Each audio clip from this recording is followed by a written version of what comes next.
વકફ બોર્ડના કાયદાના દુરુપયોગ અંગે અમદાવાદના ગાયકવાડ હવેલી પોલીસ સ્ટેશન ખાતે ફરિયાદ નોંધાઈ છે।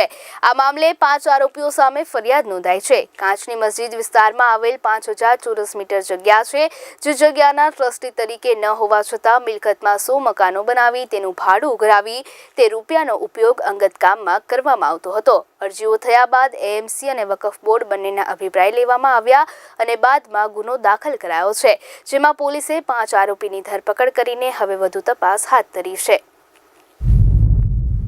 જે વકફ બોર્ડના જે એનો કાયદો છે એનો કેવી રીતના મિસયુઝ થાય, સમાજના જે એટલે કે મુસ્લિમ સમાજના ટ્રસ્ટના ભાગરૂપે જે ટ્રસ્ટના પૈસા લોકોની સેવા માટે ઉપયોગમાં થવાના હતા એ પૈસાનો મિસયુઝ કેવી રીતના થયો છે એ અનુસંધાનમાં એક એફઆઈઆર અત્રે કરવામાં આવી છે। એમાં કુલ 5 આરોપી છે। સલીમ ખાન જુમ્મા ખાન પઠાણ, મોહમ્મદ યાસર શેખ, મહેમૂદ પઠાણ, ફેઝ મોહમ્મદ સોબદાર અને સાહિબ શેખ।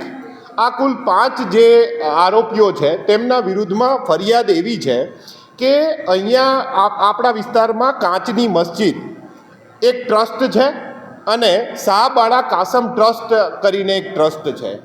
એ ટ્રસ્ટની અંદર કુલ 5000 ચોરસ વાર જેટલી જગ્યા છે।